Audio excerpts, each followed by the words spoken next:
Hi, I'm Connie Vandeman Jeffery, and this is All God's People. We hope you're enjoying this weekly video blog from the Pacific Union Conference. Let us know what you think about it. You're important to us, and you're important to God's church.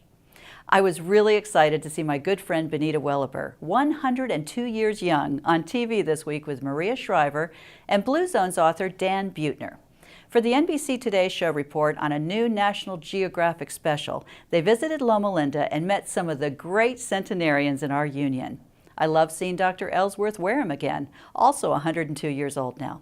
Check out the story or watch the TV special. They talked a lot about the importance of our faith, our Sabbath rest, as well as our plant-based diet, and about why Adventists live 7 to 10 years longer than most people. Also making the news this week, lifelong Seventh-day Adventist Teresa Brown was denied a job as a guard with the California Department of Corrections and Rehabilitation for the sole reason that she is a Sabbath keeper. The Church State Council, the religious liberty ministry of the Pacific Union Conference, has taken up her cause. Now her case is headed to trial. Learn more about this ongoing story in the article published in the San Francisco Chronicle this week. Religious liberty is one of our dearest freedoms and an important part of our Adventist heritage and beliefs. And finally, the Greater Los Angeles Regional Health Network's first mental health forum took place before an overflow crowd on May 20 at the Breath of Life Seventh-day Adventist Church in Inglewood, California. The theme was Care Enough, Healthy Outcomes on Emotional and Mental Health. The event was a cooperative effort between Maranatha and Breath of Life Church's health ministry departments.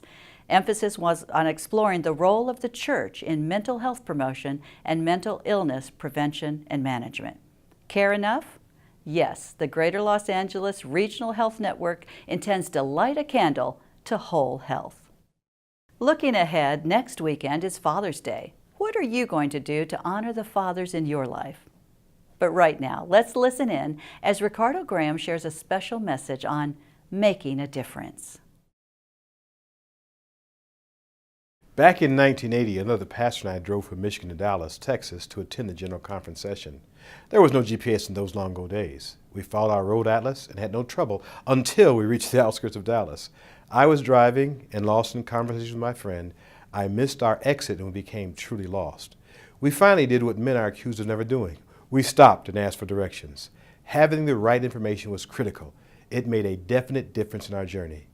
After Adam and Eve sinned, the human race was lost and would have remained so except for God's plan to make a difference by sending Jesus to redeem us. Jesus ushered in the kingdom of God's grace.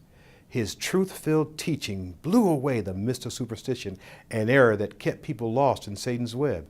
His powerful words of grace point the way to the truth of God's love. His parables are full of the assurance that God has provided for our salvation, forgiveness, and victory. And all of it is ours if we stop and ask Jesus for directions. God calls us to show others the way to Him. We can continually glorify God in all that we do, reaching, teaching, sharing, and lifting up Jesus so others can know what we know about God.